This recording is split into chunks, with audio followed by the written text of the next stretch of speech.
షర్మిల గారు రాజకీయాలు రావడమే జగన్మోహన్ రెడ్డి టార్గెట్ చేస్తూ వచ్చారు. జగన్ గారి మీద విరుచుకుపడుతున్నారు. అదేవిధంగా చంద్రబాబును కూడా అంటున్నారు. కానీ ఎక్స్క్లూజివ్గా మిమ్మల్ని టార్గెట్ చేసినట్టు అనిపిస్తుంది వైసీపీ పార్టీని. ఏం చెప్తారు? ఇవన్నీ చూసినప్పుడు ఏమనిపిస్తుంది మీకు? ఈ ఆంధ్ర రాష్ట్రంలో జగన్మోహన్ రెడ్డి గారిని ఎదుర్కొనలేక ఆల్రెడీ ప్రతిపక్షాలన్నీ కూడా ఏకమయ్యి మీరు ఎంతమంది అయినా రండి, నేను ఒక్కడనే వస్తానని జగన్మోహన్ రెడ్డి గారి ధైర్యాన్ని, ఏదైతే ఆయన సభలకు వస్తున్న జనాలు ఒక రకమైన ఫోబియా పట్టుకుంది ప్రతిపక్షాలకి. ఈ జగన్మోహన్ రెడ్డి గారిని గద్దె దించాలి అంటే మాకున్న శక్తి సరిపోవట్లేదు. సో ఇంకా ఏవో ప్రయత్నాలు చేయాలి, ఇంకా ఏదో ప్రయత్నాలు చేయాలనే సందర్భంలో ఈ చంద్రబాబు నాయుడుకి కుటిల రాజకీయాలు అలవాటు కదా. ఈ కాంగ్రెస్ పార్టీతో జతకట్టాడు చంద్రబాబు నాయుడు. సో కాంగ్రెస్ పార్టీ సింపథైజర్గా చంద్రబాబు నాయుడు గారు ఉన్నారంటంలో ఎటువంటి సందేహం లేదు. ఇప్పుడు చంద్రబాబు గారిని బూచిగా చూపించే ప్రయత్నం జరుగుతుందా వైసీపీ పార్టీ తరఫున? అంటే ఇప్పుడు మీరు ఒకటి ఆలోచించండి, గడిచిన 2.5 సంవత్సరాలుగా షర్మిల గారు ఎన్నో విధాలుగా ఎంతమందో క్వశ్చన్స్ వేస్తే, నాకు నా అన్నతో విభేదం ఉంటే నేను ఆ రాష్ట్రంలో వెళ్ళి పార్టీ పెట్టుకుంటాను కదా, ఈ రాష్ట్రంలో ఎందుకు పార్టీ పెట్టుకుంటాననే క్లారిటీ ఆవిడ దగ్గర ఉంది. కానీ ఈ రోజున క్లారిటీ మిస్ అయింది. ఎలా మిస్ అయింది అంటే, ఎప్పుడైతే చంద్రబాబు నాయుడు వెళ్ళి తన పార్టీ అక్కడ ఎలాగో భూస్థాపితం అయిపోయింది తెలంగాణలో, వెళ్ళి కాంగ్రెస్కి సపోర్ట్ ఇచ్చారు. ఎవరైనా వాళ్ళ పార్టీని బతికించుకుందామని అనుకుంటారు, కనీసం భూస్థాపితమైన పార్టీని బతికించుకోలేకపోయాడు సరి కదా, పక్కనున్న కాంగ్రెస్ని సపోర్ట్ చేశారు. అదే కాంగ్రెస్ పార్టీలో ఈరోజు షర్మిల గారు జాయిన్ అయ్యారు. మరి చంద్రబాబు నాయుడు కాకుండా ఇంకెవరు ఉంటారని అనుకోవాలి? చిన్న పిల్లల్ని అడిగినా కూడా తెలుస్తుంది కదా. చంద్రబాబు నాయుడు వెనకాలండి కీ ఇస్తే మనం చూసాం. అన్నీ గడిచిన 2 వారాలుగా జరుగుతున్న ప్రతి ఒక్క సందర్భాన్ని మనం చూసాం.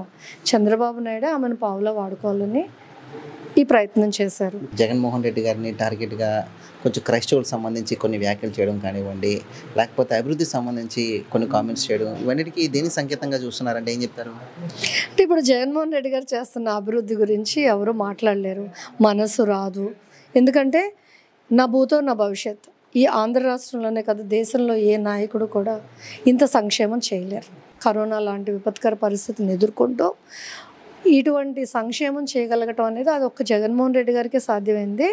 వాళ్ళకు కూడా తెలుసు ఏ రకంగానూ జగన్మోహన్ రెడ్డి గారిని మనం విమర్శించలేం కాబట్టి, మన పరిపాలన వైపు చూడలేరు కాబట్టి, వాళ్ళు ఇంకా ఏ రకంగా జగన్మోహన్ రెడ్డి గారిని ఢీకొన్నాలో తెలియక అటు కాంగ్రెస్ పార్టీ అలవాటే రాష్ట్రాన్ని విభజించింది, ఇవాళ కుటుంబాన్ని విభజించి పరిపాలన చేయాలని ప్రయత్నం చేస్తున్నారు. కానీ ఆ ప్రయత్నంలో వాళ్ళు ఎవరు సఫలీకృతులు అవ్వరు. ఎందుకంటే ఆంధ్ర రాష్ట్రంలో ఉన్న ప్రజలందరికీ కూడా తెలుసు జగన్మోహన్ రెడ్డి గారు అనే వ్యక్తి ఒక సత్యం. ఎందుకంటే అతను మాట ఇస్తే చేస్తాడు. ఇదే జగన్మోహన్ రెడ్డి గారిని 2014లో ఏదో మాఫీ గురించి చెప్పమంటే మన వల్ల సాధ్యం కాదు, నేను చెప్పనని అనటం వల్లే జగన్మోహన్ రెడ్డి గారు ఆ రోజు అధికారంలోకి రాలేకపోయారు.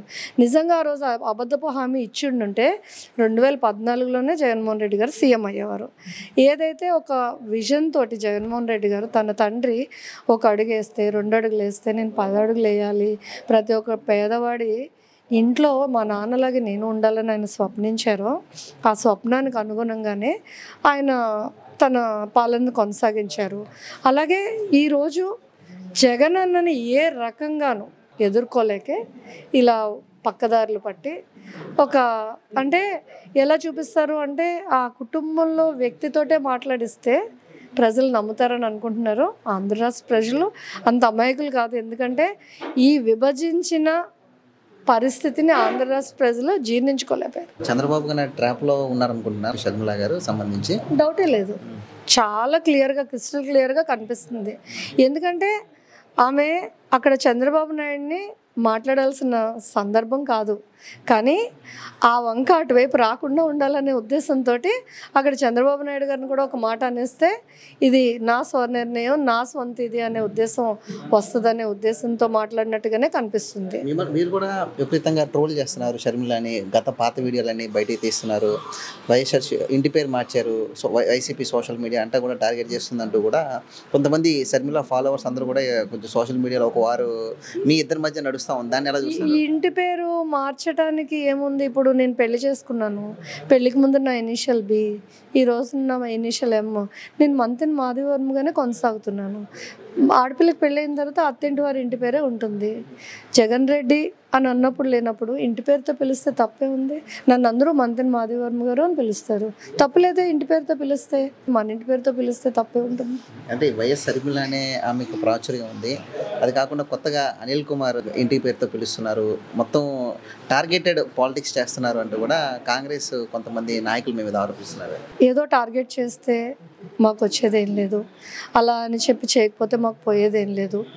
మాకుండే విధానం మాకుంది, మమ్మల్ని ప్రజలు ఆదరించారు, ప్రజల గుండెల్లో జగన్మోహన్ రెడ్డి గారు ఉన్నారు. ఎవరు ఎన్ని ఎత్తులు వేసినా ఏం చేసినా అధికారంలోకి వచ్చేది జగన్మోహన్ రెడ్డి గారు. షర్మిలను చూసి భయపడుతున్నారా వైసీపీ పార్టీ అంటే ఏం చెప్తారు? అది హాస్యాస్పదంగా ఉంటుంది అలా మాట్లాడితే. ఎందుకనంటే పార్టీయే కనుమరుగైపోయింది.